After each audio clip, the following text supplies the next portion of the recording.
Bukankah kita sering mendengar pernyataan sebagian orang yang berkata, berbicara tentang ibadah maka harus pakai dalil ya? Mana dalilnya yang mewajibkan makmum membaca surah Al-Fatihah pada setiap rakaat sholatnya? Baiklah, berikut ini kami kemukakan beberapa di antara hadis sebagai jawaban atas pertanyaan tersebut.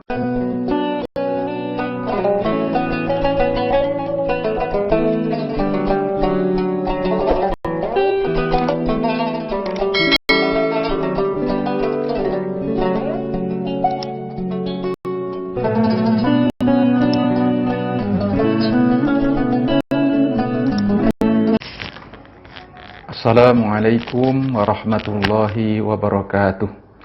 Alhamdulillahirabbil alamin. Assalatu wassalamu ala asyrafil anbiya'i wal mursalin wa ala alihi wa sahbihi ajmain. Sahabat channel Ustadz Hendy Purnama yang dirahmati oleh Allah Subhanahu wa taala. Video kali ini akan membahas tentang apakah hukum membaca surah Al-Fatihah bagi makmum di belakang imam sholatnya. Imam Nawawi rahimahullah ta'ala dalam kitab Al-Majmu' Syarhul Muhazzab juz 3 halaman 361 menerangkan, ammal mas'alati faqira'atil fatihati wajibatun fi kulli raq'atin illa raq'atal masbuq. Adapun hukum dalam masalah tersebut, maksudnya masalah makmum membaca surah Al-Fatihah di belakang imam sholatnya, adalah bahwa membaca surah Al-Fatihah wajib pada setiap rakaat kecuali rakaat masbuk yang mendapatkan ruku bersama imam.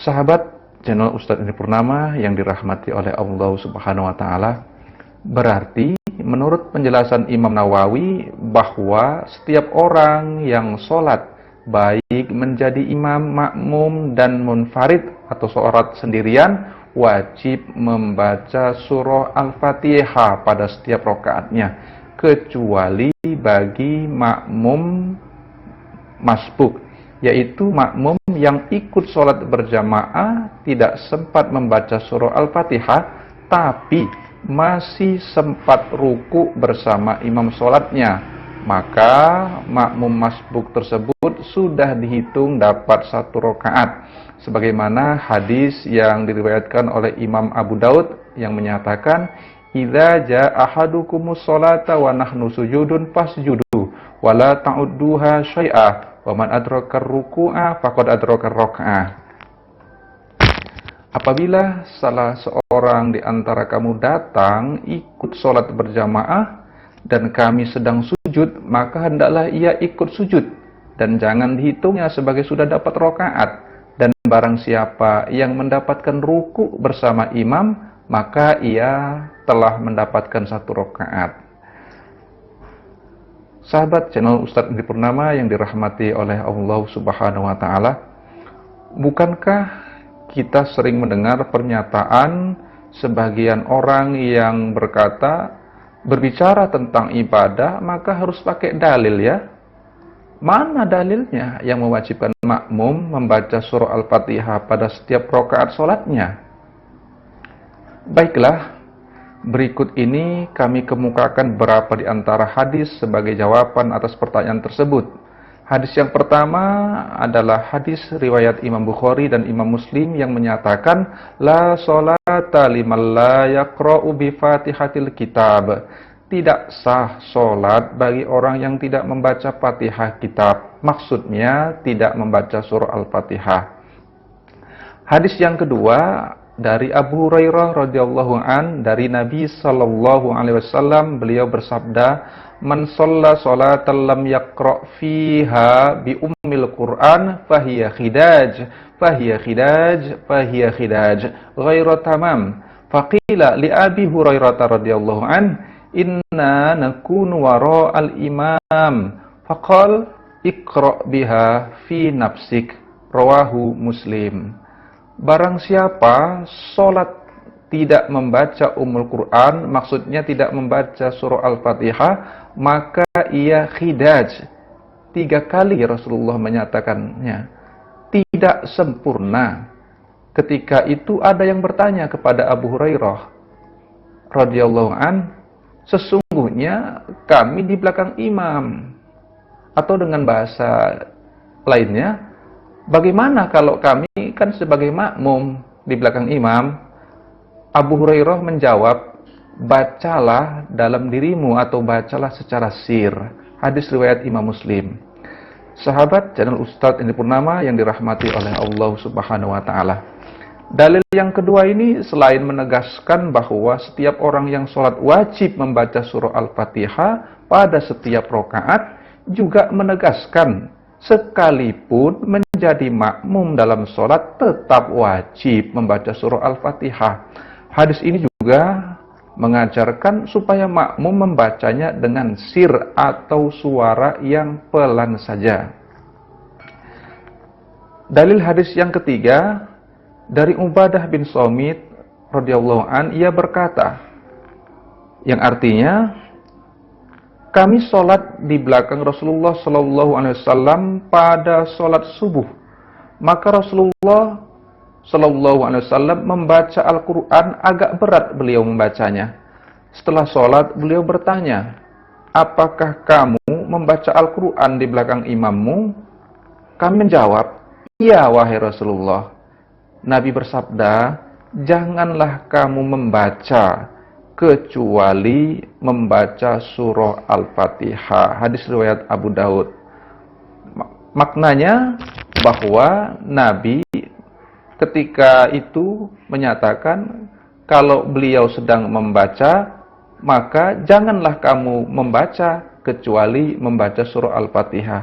Artinya apa? Sekalipun sholatnya itu sholat jahar, maka tetap diajarkan membaca surah Al-Fatihah.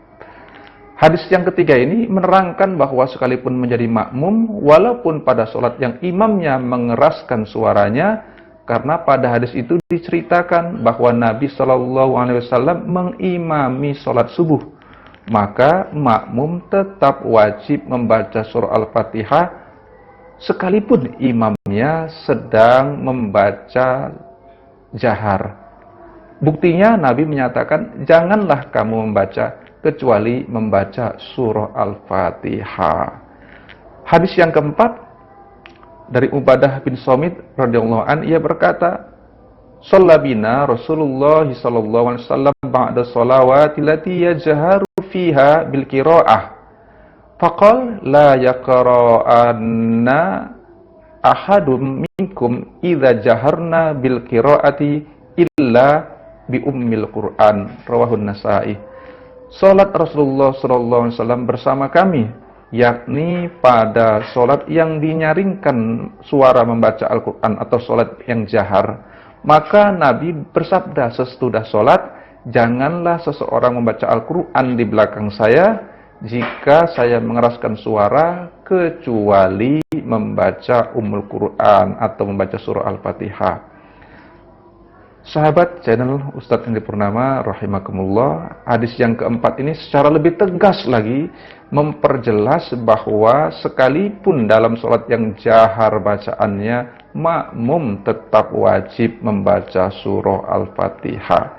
Demikian kajian kita kali ini. Sebelum kami akhiri, ingin kami sampaikan beberapa hal, yaitu yang pertama, setiap yang berbeda dengan kita dalam urusan fikih ini jangan serta-merta menuduh pihak lain salah.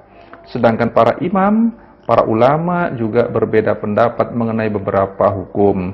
Bahkan walaupun secara silsilah keilmuan di antara para ulama itu ada hubungan antara murid dan guru, bukankah Imam Syafi'i adalah murid Imam Malik? Dan Imam Ahmad bin Hambal adalah murid dari Imam Syafi'i. Nyatanya mereka berbeda pendapat dalam beberapa persoalan hukum. Tapi perbedaan pendapat di antara para ulama itu tidak menjadikan yang satu menyalahkan, merendahkan, apalagi menghina yang lainnya. Yang kedua, sekalipun menurut kita, paham kita adalah yang benar, tetap saja kita tidak boleh merasa paling benar. Bukankah orang yang merasa paling benar berarti dia sedang sakit? Artinya, punya sifat sombong yang merupakan penyakit hati. Beramal dan beribadahlah kita sesuai sunnah, tapi mari jangan merasa yang paling sesuai dengan sunnah. Terakhir, mari ikuti terus kajian di channel ini dan berpartisipasi dalam menyebarluaskannya. Semoga kita semua mendapatkan ilmu yang bermanfaat. Amin ya rabbal alamin. Assalamualaikum warahmatullahi wabarakatuh.